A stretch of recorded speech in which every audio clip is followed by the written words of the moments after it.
Anak-anak sering mendengar bahkan menyebut nama Santo Petrus Canisius dalam doa.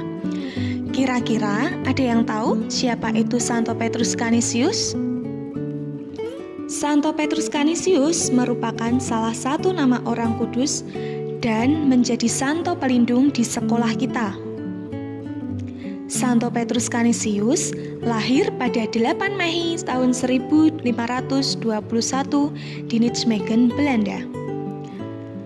Pada saat itu, Nijmegen masih termasuk bagian wilayah Keuskupan Agung Kolonya dan berada di bawah kekuasaan Jerman. Ayah Petrus Canisius bernama Yakub Canis.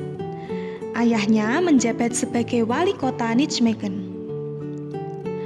Pada umur 14 tahun, Petrus Canisius masuk Universitas Kolonya dan mencapai gelar magister pada usia 19 tahun. Petrus Canisius bercita-cita menjadi seorang ahli di bidang hukum. Untuk itu, ia melanjutkan pendidikannya di Universitas Leuven. Namun, kemudian ia berubah haluan. Petrus Canisius mulai tertarik dengan kehidupan membiara.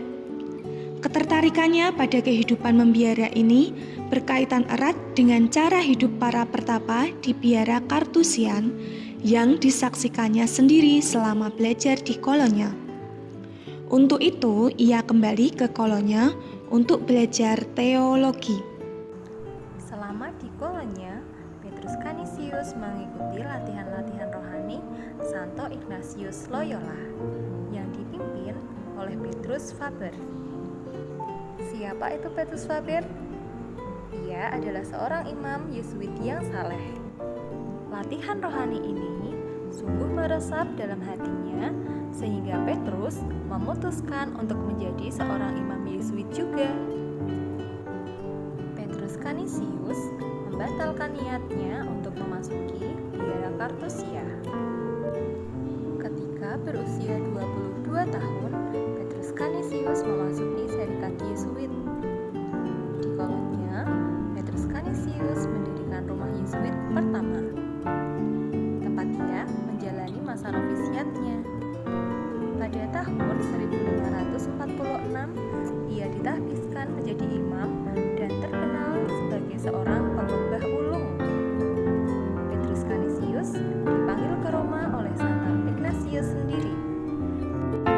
Dan pada tahun 1548, ia diutus untuk mengajar retorika di sekolah Yesuit pertama di Messina, Sisilia. Pada tahun 1550,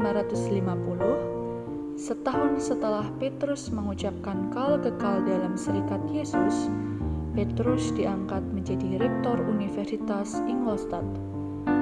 Melalui khotbah-khotbah dan katekesinya, ia berhasil membangkitkan lagi semangat hidup keagamaan di kalangan umat wilayah itu.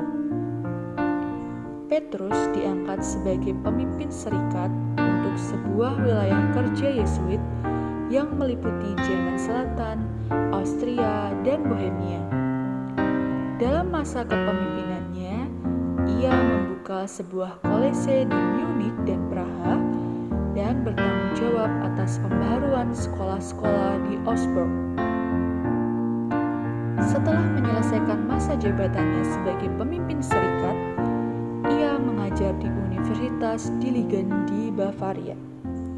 Di sini, ia giat menulis suatu seri buku yang diterbitkan sekelompok penulis Protestan dari Magdeburg. Ia menyelesaikan karyanya yang terakhir di Freiburg, Switzerland, tempat ia mendirikan sebuah universitas dan membangun sebuah penerbit Katolik. Tahun 1651, Petrus jatuh sakit, tetapi terus menulis hingga kematiannya pada tanggal 21 Desember 1597 di Freiburg.